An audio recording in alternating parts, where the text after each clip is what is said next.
Hey everyone, I got a short little video for you. So this is also a little bit related to Varibuism, and if you follow this channel you probably already understand what a Varibu is, but if not, there are literally 2 recent videos that will explain everything to you. And I'll kind of explain it again because what we're talking about today starts off with something that's kind of related to Varibus, even though it's not explicitly about World War II. Okay, so last night there was this post on Twitter, got a huge ratio. And I think when you see the meme that came with it, when you see all of it, I think you're going to understand why. I don't really use Reddit that much, but this is the most Reddit thing ever. It actually includes one of those rage comic faces. Do you remember this crap? Of course everyone remembers this. This is like back in like 2009, 2012, these stupid little rage comics that were all over Reddit and all the terrible meme sites. And people started to label these memes as though like this is what memes were, as opposed to these things just being memes themselves. Anyway, let's just get right into it. All right, so we got a pair of happy-ass voyaks here, supposedly discussing the Civil War. And I don't know, they look like anime characters, like really happy or something. Like, Sherman was the most impressive general. Lee made better use of his resources throughout the war. Well, no, not really. Everything was good then, back when you could have Civil War discussions that were filled with incorrect claims, I guess. But anyway, Civil War discussions now, oh, I wonder what's wrong with them now. So now they're continuing, and Union guy says, fair enough. However, Lee arguably did not plan ahead enough for Gettysburg. This is like really vague, but anyway. True, and Sherman was quite ingenious at times. Yeah, I really liked Lee's decision to... And then we have Derpina, I think, and she says, excuse me, did you say you liked Lee? He fought for the South, so that means he's a racist Nazi, just like everyone from the South. And then we have the MAGA redneck over here, and this is just to show that it's both sides, like both sides are the same, and eventually it just ends with the 2 poor Civil War buffs just saying, can you both shut the fuck up, shut the fuck up, shut the fuck up, shut the fuck up? Okay, so, I mean, obviously these arguments are somewhat straw men, but there's another question of just in what forum about the Civil War, either in person or online or whatever, in what forum would you get this case where people discussing this very superficial, I would say almost inaccurate description of Civil War generals and everything? Where would you have this discussion going on, and then you have the MAGA guy and you have the Derpina SJW liberal communist whatever just showing up there to call everyone a Nazi? Like, I don't know where this happens, but so here's the thing about this is that this got a lot of replies and a lot of people were in agreement, and guess what? A lot of them seem to have a similar opinion about the Second World War. I just want to discuss Guderian and Panzers and the Waffen-SS, and people are coming in and calling me a Nazi for constantly talking about how terrible the Allies were and how great the German Panzer divisions were. I mean, it wasn't that obvious, but with a lot of these people, you can tell very quickly. There's a lot of people very upset about the way we talk about the Allies here in the West, like in our own country, you know, where we were one of the Allied nations. All right, well, here's the thing. This is a reactionary cop-out that you see a lot that says, let's cut the politics. We just want to talk about the battles. We just want to talk about the history and everything. I'm going to say that is okay to an extent, but please understand you have no concept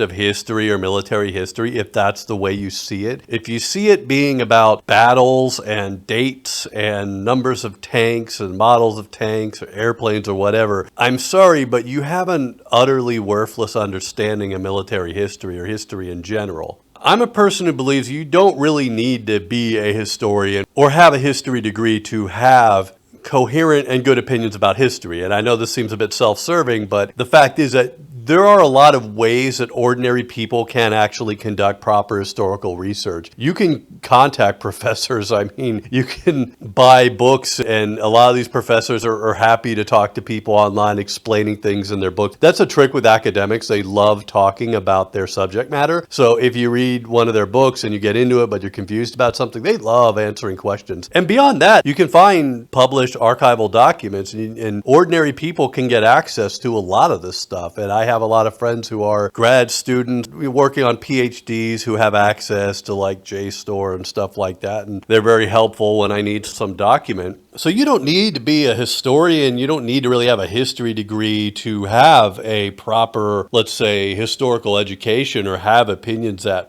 matter, as long as they're rooted in evidence. But if you're trying to say, I keep the politics out of my military history, I just want to talk about the fall of France, or I just want to talk about Barbarossa, then I'm sorry, but like, you don't really understand Barbarossa, or you don't understand the Second World War at all. There's a time and place for everything, right? And there are times when, for example, I'm discussing with people, we're talking about the campaigns of the Red Army at Stalingrad or something like that. In those moments, like, yeah, we're not going to just sit there and stop and talk about things like the Molotov-Ribbentrop Pact and the supplying of Nazi Germany with oil and vital resources under the German-Soviet trade agreements from that same era. That is another matter, right? But like I said, I mean, time and place for everything. So I'm wondering, where the hell are you having these conversations about the Civil War, where you've got the maybe possibly overzealous leftists, let's say, and then you also got MAGA chuds in there screaming stuff about Confederates were Democrats, but we want to keep their statues, right? I mean, where is this conversation taking place, right?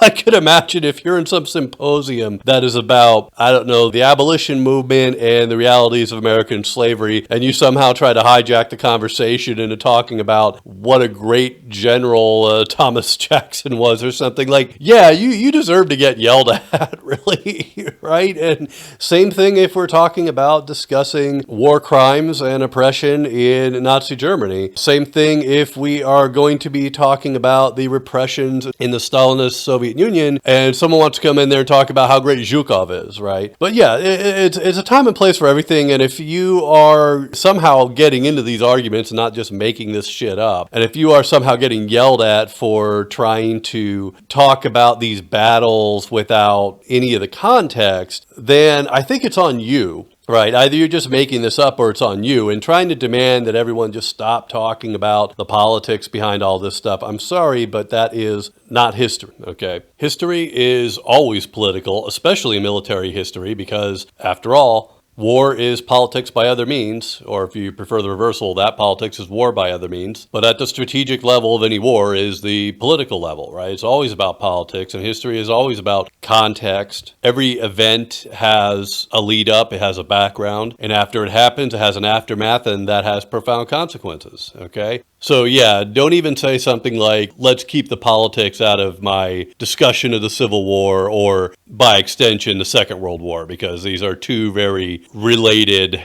events in history in the sense that both of them have their own lost cause myth. All right, well, now that I have you here, I just want to make a little announcement. At this time, I am raising money to buy medical equipment for Ukrainian combat medics at the front line in Donbass. If you look in the description for this video, you will see a Cash App link so you can donate. With the first money that I had already collected from Twitter, I was already able to get one of the items that is pretty in demand by the medics. I'd like to get at least two more of these things. They're kind of expensive. They cost about over $300, between $320, $350. So there's a lot of you out there, and that means that we could probably collect enough for at least one more of these. And then my plan after that is I'm going to put in my own money and get a third one, and anything left over will just be spent on odds and ends getting that stuff to those medics in Ukraine. So anyway, consider looking down in the description, clicking that Cash App, and just donating whatever you can. I'd greatly appreciate it, and Ukraine would greatly appreciate it, I assure you. All right, that's it. So still working hard on the next episode of Anti-Verbu Action, as well as some other projects. So just stay tuned, and I'll see you in the next video.